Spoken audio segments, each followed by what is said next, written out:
আসসালামু আলাইকুম। আজকে এই লেসনে আলোচনা করব স্পিকিং ইংলিশে ভবিষ্যতের প্রশ্ন এবং উত্তর বিষয়ে। স্পিকিং ইংলিশ, এখানে আমরা শিখব বাক্য গঠন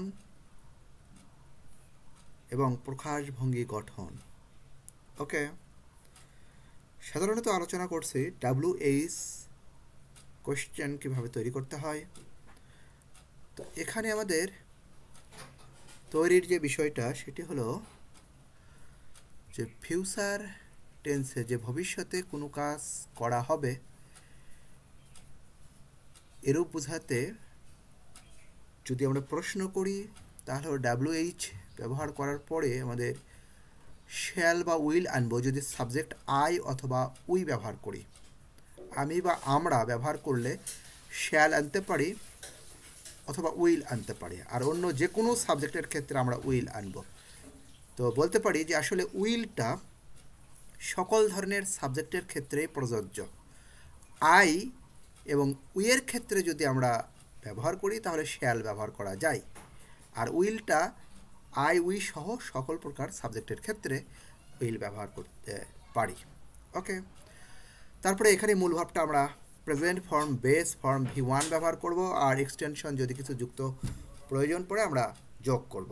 ওকে, এখন আমরা কিছু প্র্যাকটিস করি। তাহলে আমরা প্রেজেন্ট টেন্সে যখন দেখানো হয়েছে যে বর্তমান সময়ে, তখন আমরা এই WHগুলোর পরে ডু এবং ডাস, তারপরে সাবজেক্ট, তারপরে V1 এক্সটেনশন। আমরা পাস্ট টেন্সে যেটা দেখিয়েছি যে সেটি হলো যে WH এর পরে ডিড, সাবজেক্ট, V1। এবং আজকে দেখাচ্ছি ফিউচার টেন্সে যে ভবিষ্যৎ নিয়ে কোনো প্রশ্ন এবং উত্তর। এখানে শ্যাল উইল, WH এর পরে শ্যাল উইল, সাবজেক্ট এবং V1, অর্থাৎ এগুলোতে সব ক্ষেত্রেই V1 বসবে। শুধু আমাদের অক্সিলারি ভার্বটা, সাহায্যকারী ভার্বটা, যেটা সাবজেক্টের আগে আমরা ব্যবহার করব WH এর পরে, সেগুলো আমাদের মনে রাখতে হবে, এই সামান্য বিষয়টা। আর কোনটা কোন ক্ষেত্রে এটি মনে রাখব। আমরা এই উত্তর যদি করার চেষ্টা করি, উত্তর WH দিয়ে যদি প্রশ্ন করি তাহলে উত্তর করব হলো এরকম যে সাবজেক্ট এরপরে আমাদের শ্যাল বা উইল আসবে। তো ফার্স্ট পার্সনেই আমরা, অর্থাৎ আই উইয়ের ক্ষেত্রেই শ্যাল ব্যবহার করি, আর বাকি সকল ক্ষেত্রে এমনকি আই উইয়ের ক্ষেত্রেও আমরা উইল ব্যবহার করতে পারি। তারপরে V1 আসবে। এখন যদি ওয়ার্ড বা হুম দ্বারা প্রশ্ন করা হয় তাহলে উত্তরটা আসবে হলো ভার্বের পরে, মূল যে ভার্বটা, প্রিন্সিপাল যে ভার্বটা, তারপরে। আর অন্যান্য WH দ্বারা প্রশ্ন করলে উত্তরটা একবারে সাজানোর পরে আমরা লিখব, এক্সটেনশনের পরে। ওকে, এরপরে আমরা আসি, যেমন এটার প্রশ্নটা হলো হুম উইল ইউ লাইক, তুমি কাকে পছন্দ করবে।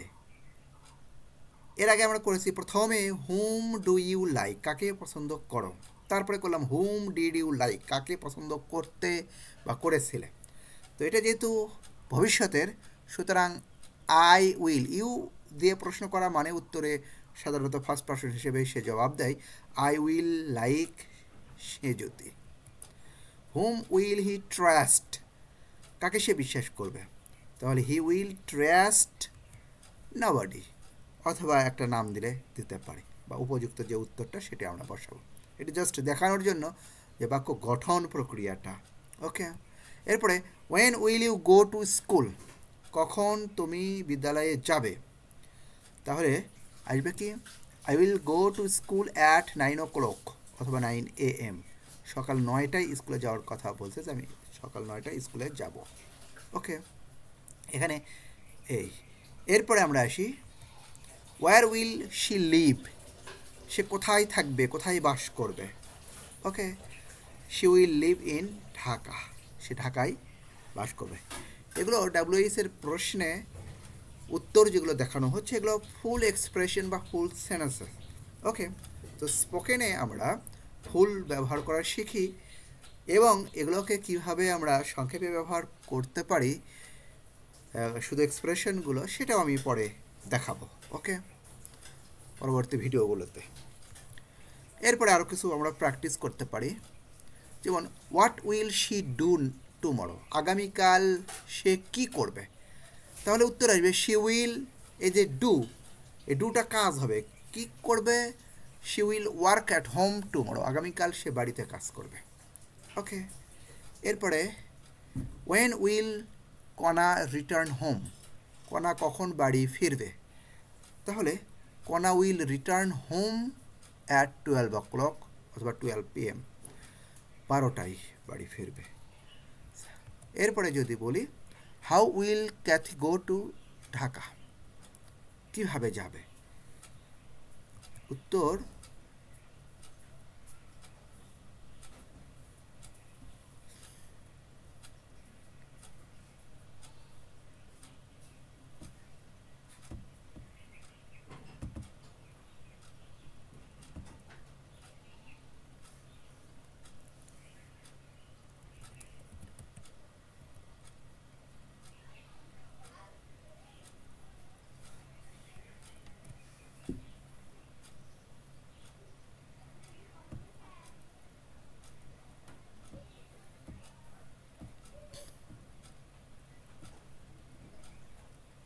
How will Kathy go to Dhaka, Kathy will go to Dhaka by train, এখানে by train, by bus, by aeroplane, plane আমরা ব্যবহার করতে পারি, কি যোগে, কীভাবে।